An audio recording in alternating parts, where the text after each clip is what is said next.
The Department of Homeland Security just left a blind, disabled refugee to die in a Buffalo winter and called it a warm, safe location. That is not a metaphor. That is not a political talking point. That is what they wrote in an official government report about a man they dropped at a closed parking lot at night, without his family, without proper clothing, without a single word of English to ask for help. He was found dead 5 days later.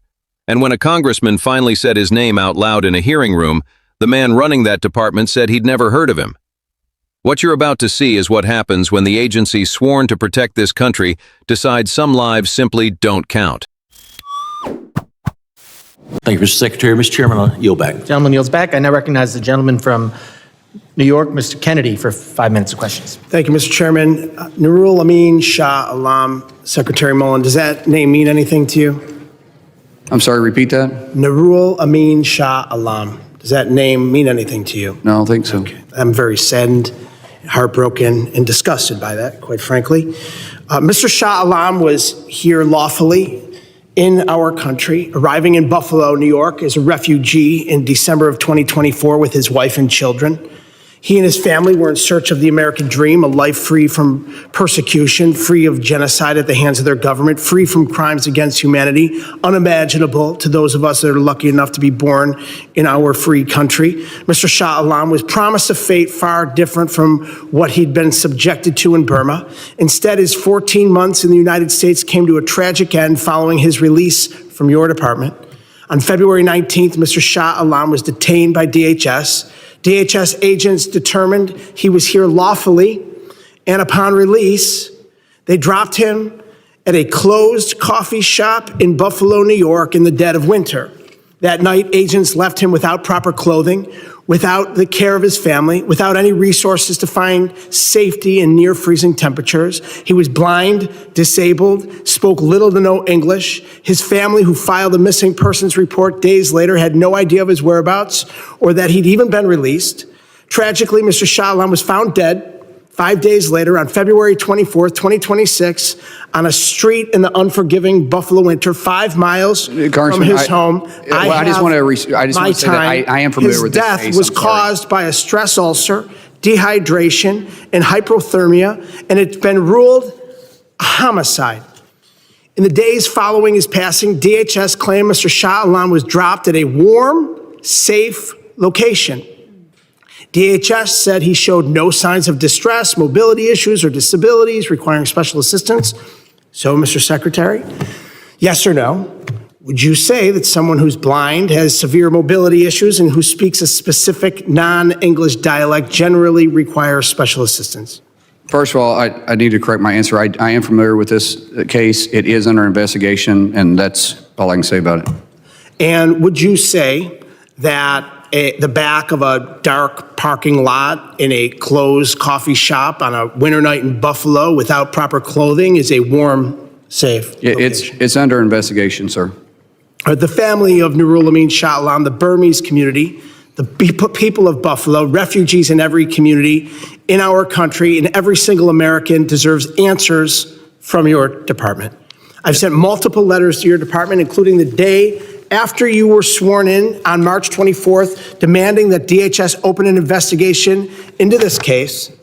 I've received nothing in return. I just told you twice, it's under investigation. Okay, so why wouldn't you explain that and answer very simply in some sort of public response to the American people over 2 months ago? Over 2 months ago when this letter was written, and over 3 months ago when this man was found dead, and the last people that had any contact with him that we are aware of were your department. I apologize for not responding to you in 2 months. We want to really lean into that. In the past, I don't think this department underneath anyone's leadership has been real responsive to Congress. I have changed that. We are trying to be as responsive to anybody that calls me, reaches out to me. That's not acceptable, 2 months. I agree with that. But we could have easily told you it was been under investigation. So will you commit to providing my office and the people of this country with a timely response to my March 24th letter? I just answered the question for your letter. If you want me to put it in writing, I can put it in writing Yes, for we you want it- here. we want it in Give me a piece of writing. paper, I'll put it down for you. Yeah, we want the American people to see what your department is doing. So this committee deserves answers. The people of this country deserve answers. Your predecessor, Kristi Noem, ran this department straight into the ground. Her conduct as secretary disgraced the brave career law enforcement officials who signed up to work at the Department of Homeland Security to protect their fellow citizens.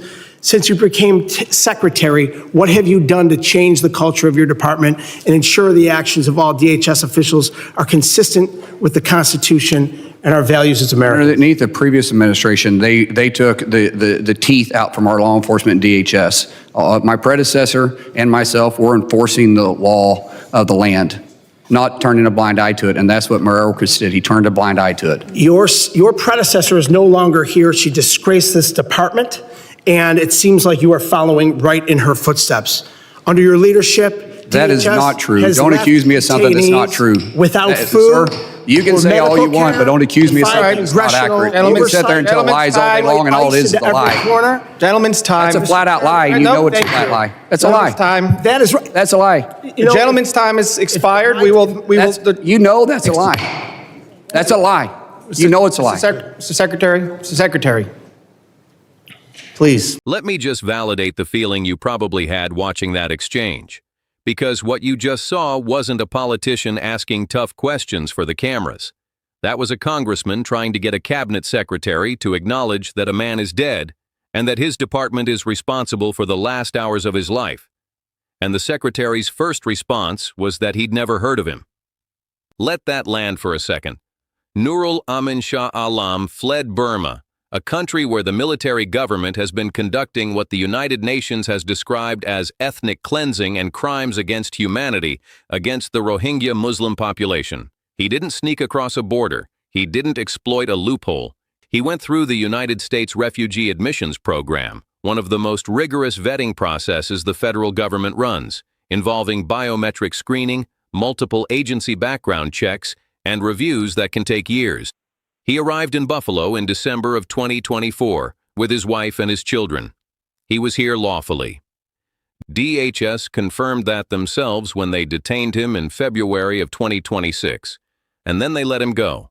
Now here is where I need you to stay with me, because this is where a bureaucratic failure becomes something harder to explain.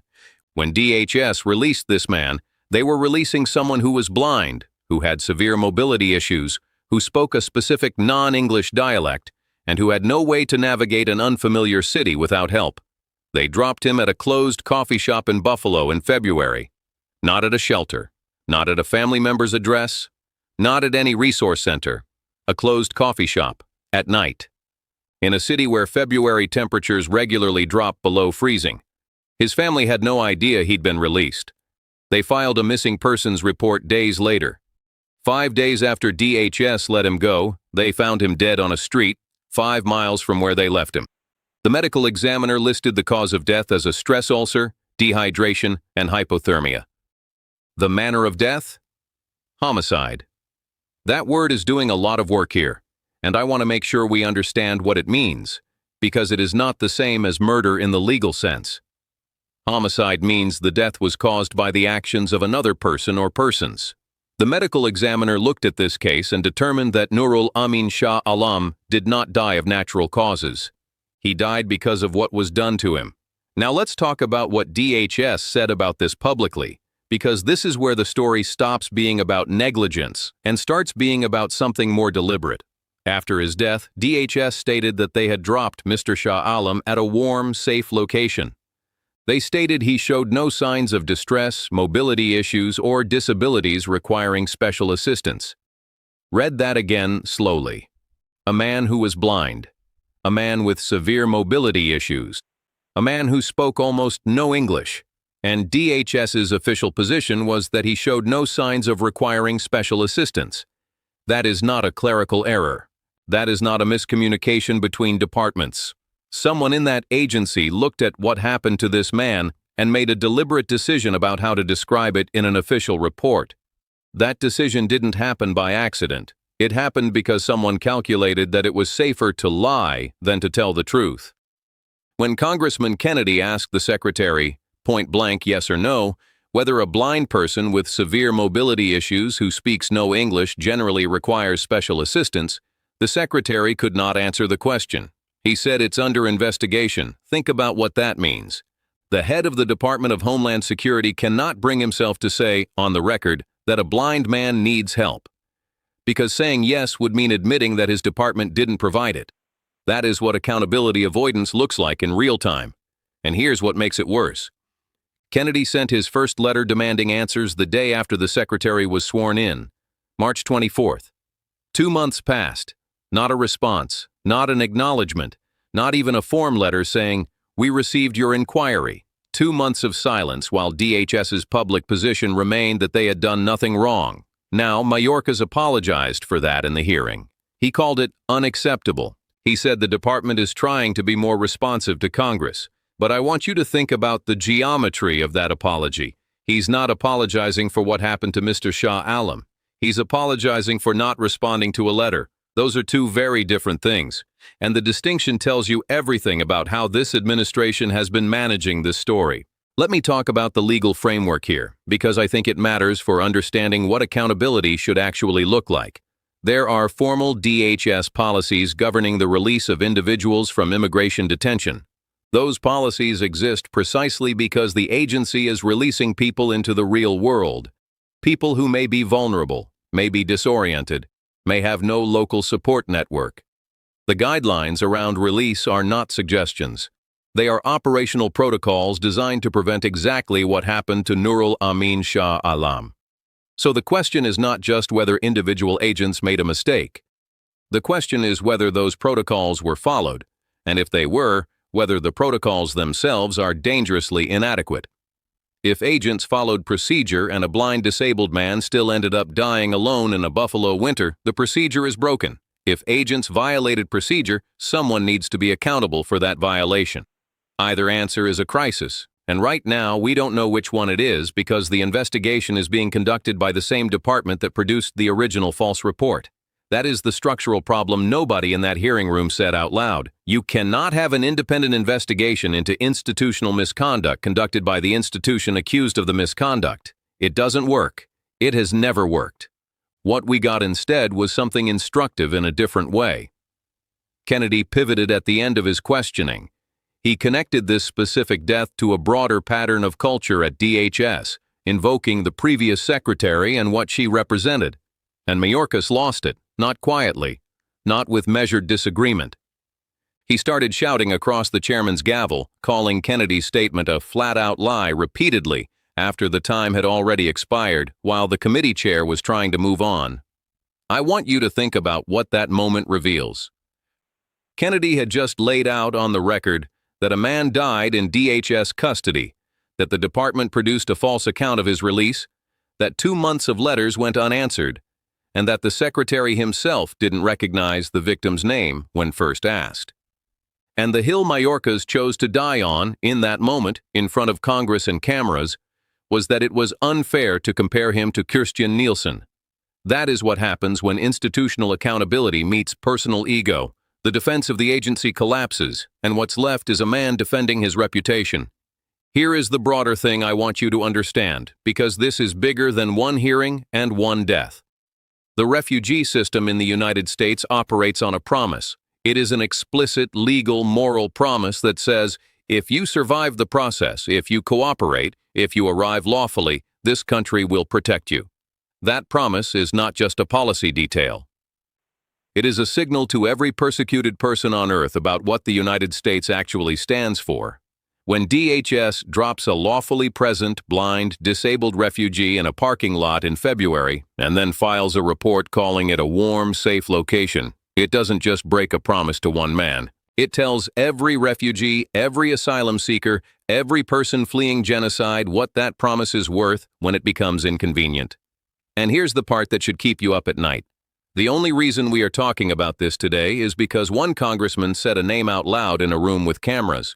If Kennedy hadn't done that, the official record would still say warm, safe location. The family would still be waiting for answers. And the report would still be sitting in a file somewhere, describing a homicide as routine procedure. So what needs to happen now? The investigation into Mr. Shah Alam's death needs to be independently reviewed, not managed internally by the same agency that produced the original false report. Congress should be asking, specifically, who wrote that report, what information they had when they wrote it, and what the consequences were for writing something that the facts have now proven false. And the family of Nurul Amin Shah Alam deserves answers that are not filtered through the legal and reputational interests of the department that was responsible for him. If you believe that matters, and I think you do because you're still here, share this. Contact your representative. Ask them what independent oversight looks like when the agency being overseen lies in its own official documents. Because democracy doesn't just survive on hearings. It survives on what we demand happens after them. Say his name, Nurul Amin Shah Alam. He survived genocide. He followed every rule. He trusted this country. And this country left him to die.